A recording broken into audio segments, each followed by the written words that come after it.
Hello students, today we are going to deal with the speaking module. As we know, speaking is an interview which runs for 10 to 15 minutes. It will be a one-on-one discussion with the examiner.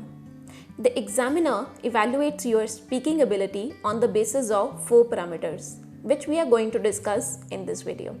Moving on to the marking criteria. Marking criteria comprises of 4 parameters on the basis of which your speaking interview is evaluated. First one is coherence and cohesion. Second one is lexical resource. Third one is grammatical range and accuracy. Fourth one is pronunciation. Coherence and cohesion.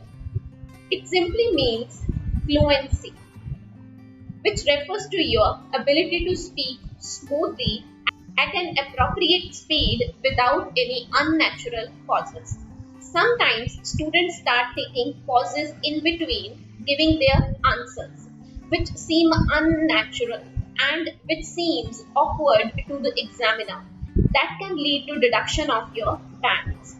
Moreover, you should be logical and consistent in giving your answers, while expanding and explaining your answers with appropriate explanations and examples as well.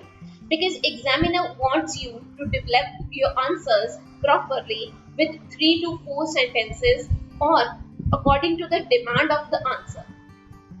Remember, always adhere to the demand of the question. Never go off topic.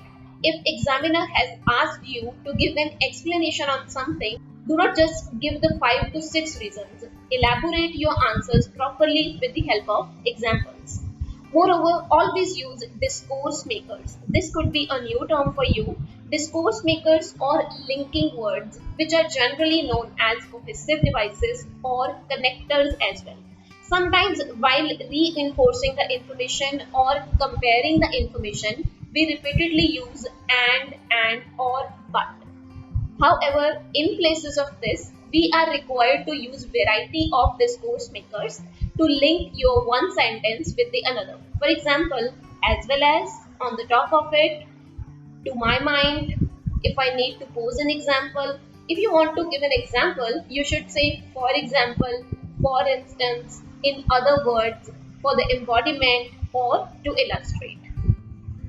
Moving on to the lexical resource. Lexical resource simply means how much vocabulary you are using. There should be no repetition of the words. If you are repeating one word, it will simply indicate examiner that you have shortage of vocabulary in your knowledge. Moreover, don't copy words directly from the original task. You should be using different words than the original question.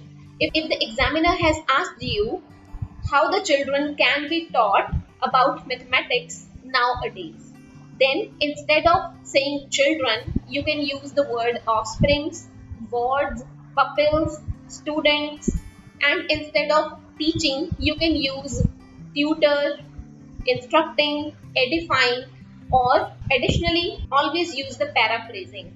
And there is no need to paraphrase each and every word, because sometimes to paraphrase each and every word, the students start confusing with the vocabulary. They start using vague words which do not completely match with the context. So this is about lexical resource. Moving on to the grammatical range and accuracy. As the name suggests, we are required to use a wide range of vocabulary. Avoid repetition of the same sentences and only simple sentences.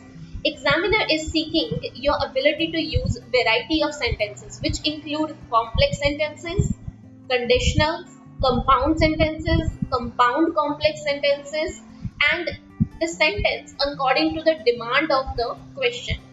Moreover, avoid making grammatical mistakes. The more you will be making grammatical mistakes, the lower your bands will be. For example, if you have been asked to use past and future sentence, sometimes the examiner give you question about your childhood or the memory from the past. And students, if they reply in the present tense, then your question in terms of grammar will go wrong and your bands will be deducted from that question. Moreover, if you have been asked to give the answer in future sentence, then future sentences are to be used. Sometimes they ask us, how do you think the festivals will change in the future? Or how do you think the family size or family structure will change in the future? Then your answer should be in the future sentence. Moreover, be aware of the different types of functional language, such as to give your opinion, explain something, talk hypothetically, compare or contrast idea. Which means if the examiner has asked you to give your views how it changed in the past and present, then you should be able to compare the two things, compare the past as well as present, instead of giving just information in the present only. So this is all about grammatical range and accuracy. Moving on to our last parameter, which is pronunciation, which means at sentence level, you need to consider sentence stress, because sometimes certain words need emphasizing in a sentence. If the examiner has asked you a question regarding the advantages and disadvantages of technology, then while giving the first advantage or disadvantage, you should know how to use the emphasizing in a sentence. One of the biggest advantages is convenience and comfort provided by the technological devices while communication. If you are giving the disadvantage, then you can say, however, the demerits are also associated with the usage of technology. The human beings are becoming less social.